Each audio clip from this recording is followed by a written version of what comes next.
Sa loob ng mahigit 50 taon, walang tigil sa pangangaral ng salita ng Diyos si Brother Eli Soriano. Mula sa isang komunidad sa Guagua, Pampanga, kung saan siya unang nangaral. Nakarating si Brother Eli sa Brazil at iba pang lugar sa kanlurang bahagi ng mundo upang maibandila ang totoong ebanghelyo ng Panginoong Hesukristo.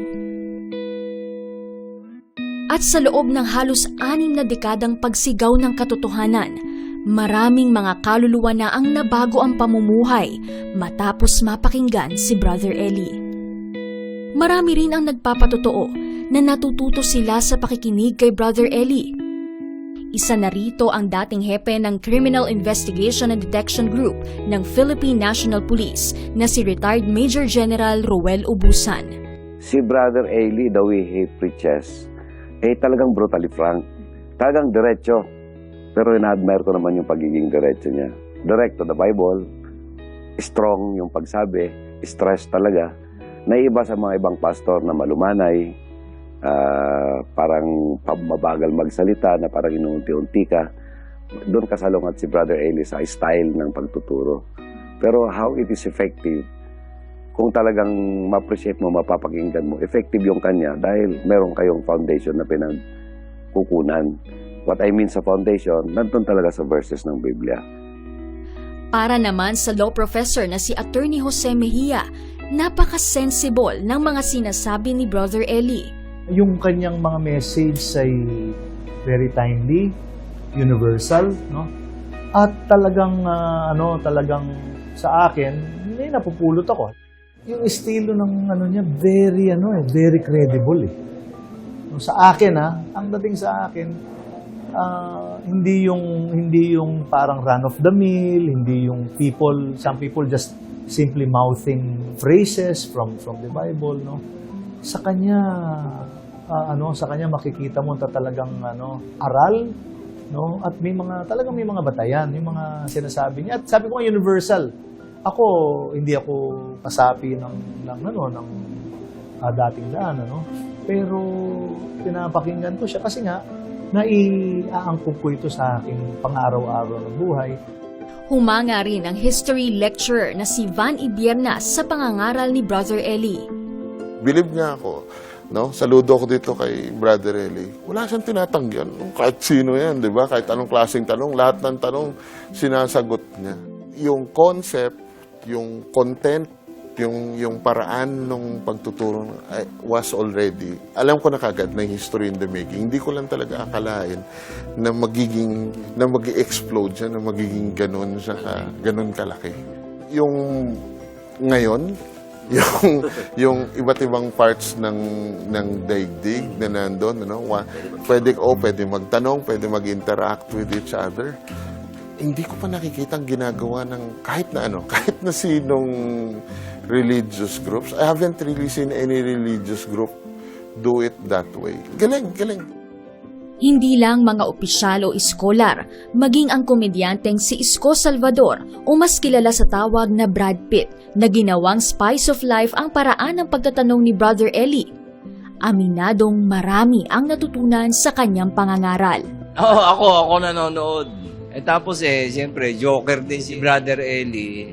Natatawa ako sa mga jokes niya yung mga sabi ko ba, kami mga comedy people, gusto namin yung ganun. Sabi ko, subukan niyo, panoorin niyo, nakakatawa.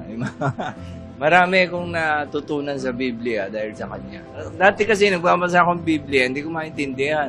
Tapos yun pala, pagka ini-explain niya, ayun, naintindihan ko na. Ilan lamang sila sa mga nabuksan ng pananaw sa buhay dahil sa pakikinig kay Brother Eli. Pinagpahinga man ng Panginoon, nakatatak naman sa kasaysayan ang kwento ng isang lalaking matapang na sumigaw ng katotohanan sa kabila ng mga panghadlang at pag-uusig at mananatili rin sa puso ng mga mananampalataya ang mga aral na kanyang ibinahagi sa atin. I will always say, until the last day that I can speak with God's help. Sasabihin ko sa inyo mga kababayan, ang Biblia ay totoo.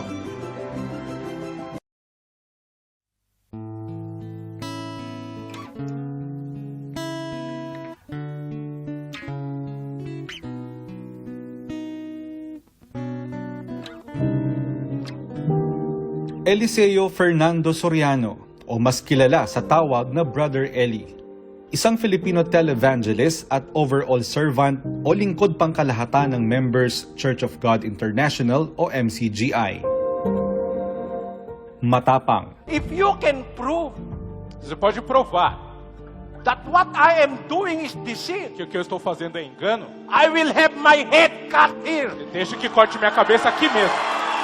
matalino, at prangka.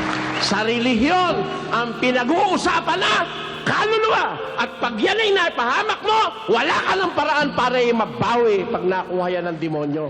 Ilan lamang ito sa mga katangian ni Brother Eli na siyang dahilan kung bakit marami ang nahikayat na makinig at manood sa kanyang pangangaral ng salita ng Diyos.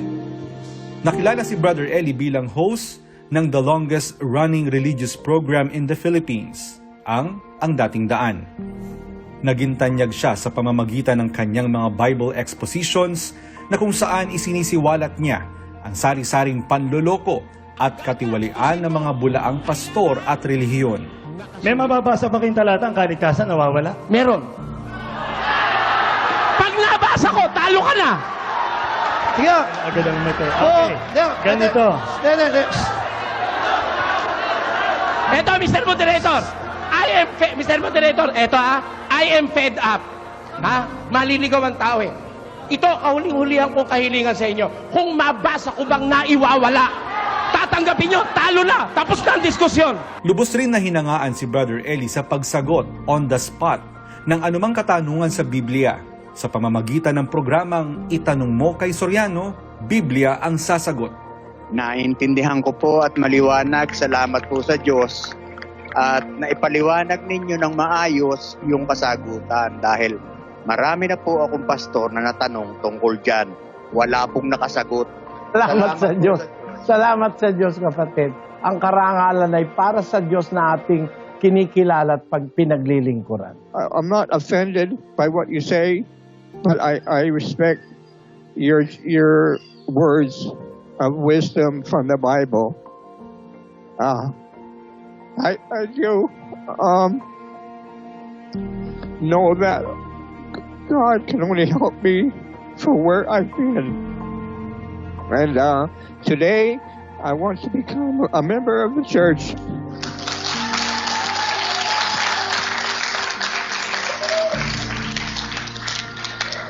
And follow the doctrine according to God's word.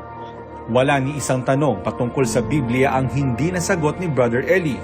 At wala ni isang relihiyon at samahan ang nagtangkang gumaya sa estilo niya ng pangangaral ng salita ng Diyos. Kaya nga may Bible o may Biblia, yan ang kinasusulatan ng mga salita ng Diyos na itinuro ng Panginoong Hesus. Kaya yan isinulat, utos ng Diyos na isulat yan para makarating sa atin. Pero marami ang hindi nakakaalam na bukod sa pangangaral ng salita ng Diyos, mayroong malaking puso sa pagtulong sa kapwa si Brother Eli. Ang Members Church of God International o MCGI na inaakay ni Brother Eli ang siyang pangunahing katuwang ng UNTV sa pagbibigay ng serbisyo publiko sa ating mga kababayan. Si Brother Eli ang nasa likod ng mga public service ng UNTV na free education, free medical mission, free legal service, libreng sakay, at iba pang programa ng pagtulong sa ating kapwa. Kahit kami po'y hirap, wala kaming pera, maliit kaming organisasyon, ito ang aming pangako sa Diyos at sa inyong lahat. Magpapatuloy kami sa tulong ng Diyos na sabihin ang aral ng Diyos sa ikaliligtas ng sangkatawan. Tapat sa kanyang pangako sa Panginoon, February 11, araw ng Huwebes. Ito ang kanyang huling broadcast. Gracias a Dios por sus esfuerzos, hermanos y hermanas. Somos gratos por su participación. Que Dios lo bendiga a todos. Papuri sa Diyos, mensahe ng kaligtasan at paggawa ng mabuti at paglalakbay sa matuwid na landas tungo sa kaligtasan pa rin ang kanyang iniwang mga salita. Pinagpahinga man ng Panginoon si Brother Eli, pero magpapatuloy ang mga programa at proyekto na kanyang pinasimulan. Isang tunay na kapatid ng lahat. Isang mapagmahal na lolo para sa kanyang mga apo. Isang mapagkupkup na magulang sa mga ulila. At isang abang lingkod para sa kanyang mga inaakay.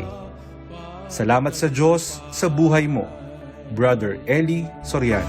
Pangako sa iyo, Ama, magtitiis habang buhay, tulungan. Paggawa ng mabuti, minamadali rin.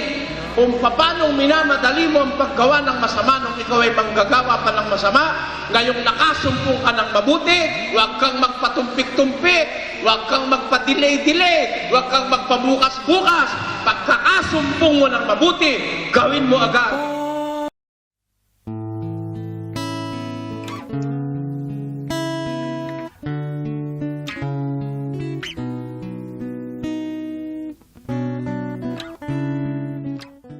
Labis na panghihinayang ang nararamdaman ngayon ng marami dahil pumanaw na sa edad na 73 ang overall servant ng Members Church of God International na si Brother Eli Soriano. Hindi lamang mga mahal sa buhay, mga kaanak, kaibigan at mga kasapi ng MCGI ang labis na nagdadalamhati ngayon, kundi maging ang ilang kilalang personalidad ay nagpaabot rin ng pakikiramay sa mga naiwan ni Brother Eli. Sa isang pahayag na kiramay si Presidential Spokesperson Harry Roque sa pagpanaw ng International Televangelist na anya'y iginugulang buhay sa pag-akay ng marami sa pamamagitan ng mga aral ng Diyos mula sa Biblia. Sinabi rin ito na ang masidhing dedikasyon ni Brother Eli sa pangaral ng Ebanghelyo ay patunay lamang ng kanyang labis na pagmamahal sa Diyos at sa kapatiran na kanyang inaakay. Nakikidalamhati rin ng buong Presidential Communications Operations Office at nag-alay ng panalangin at umaasang ipagpapatuloy ng mga naiwan ni Brother Eli ang lahat ng mabubuting bagay na kanyang napasimulan. Maging si Chief Presidential Legal Counsel Salvador Panelo ay nagpaabot rin ng pakikiramay sa mga naiwan ni Brother Eli. Kinilala naman ni Senator Sonny Angara ang mga naging ambag ni Brother Eli sa mga charitable program ng Senado at maging sa iba pang mga ahensya ng gobyerno sa pamamagitan ng mga public services program katuwang si Kuya Daniel at ang UNTV. Taus-puso ring nakiramay si Senator Amy Marcos. Anya, labis rin niyang ikinalulungkot ang pagkawala ni Brother Eli na hindi matatawaran ang dedikasyon sa pagpapalaganap ng pananampalataya sa sangkatauhan. Ipinagdarasal rin ng Senadora na naway pagpalain ang lahat ng mga naiwan ni Brother Eli at hiniling na sana'y maipagpatuloy ang misyon na iniwan ng kapatid na Eli. Pinasalamatan naman ni Senator Cynthia Villar at ng kanyang buong pamilya si Brother Eli sa pangaral nito ng mga salita ng Diyos sa ating mga kababayan na anya'y nagbago ng pamumuhay at nakaakay ng marami sa pagbabalik loob sa Diyos. Inalala naman ni Manila City Mayor Isko Moreno Dumagoso ang mabuting mga nagawa ni Brother Eli para sa mga residente ng Maynila, lalo na sa panahon ng kalamidad, at nagpaabot rin ng kanyang pakikisimpatya para sa mga naiwan ni Brother Eli. Maging si Marikina City Mayor Marcy Chodoro, kaisa rin sa pagluluksa ng marami. Pero anya, dapat rin nating ipagpasalamat ang naging makabuluhang buhay ni Brother Eli na nakapagpabago sa ikabubuti ng maraming mga tao. Labis ring ikinalungkot ng tagapagsalita ng Commission on Election na si James Jimenez ang pagpanaw ni Brother Eli at sinabing kaisa siya ng milyong-milyong mga tao na nagdadalamhati ngayon. Nagpalabas naman ng isang espesyal na resolusyon ang National Press Club na nagpapahayag ng kanilang pagdadalamhati dahil sa pagkawala ni Brother Eli Soriano.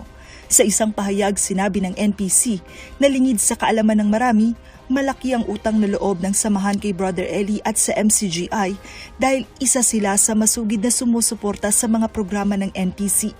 Kabilang narito ang scholarship program na tumulong sa mga kasapi ng NPC na mapagtapos sa kolehiyo ang kanilang mga anak. Isa si Brother Eli sa mga tumulong sa NPC para mapasimulan ang nasabing scholarship program, maging ang iba't ibang medical mission kung saan naging benepisyaryo rin ang grupo. Kinilala rin nila ang walang patid na suporta na ibinigay ni Brother Eli ng MCGI at ng UNTV sa pakikipaglaban para sa mga biktima ng Maguindanao Massacre na hindi tumigil hanggang sa makamit na mga biktima ang hustisya. Ngunit sa kabila ng lahat ng mga ito, hindi nila naging ugali ni Brother Eli na ipagmayabang ang mga kabutihan na kanyang nagawa. Bukod pa rito, nagpahayag rin ng pakikiramay ang iba pang mga personalidad at mga social media influencer na humahanga sa dedikasyon at paninindigan ni Brother Eli sa pangangaral ng mga salita ng Diyos sa Biblia. Pumanaw man si Brother Eli Soriano, mananatili sa puso at isip ng marami ang mga aral, katuwiran, pananampalataya at mabubuting gawa na naging inspirasyon hindi lamang sa mga taga-MCGI kundi maging ang iba pa nating mga kapwa-tao.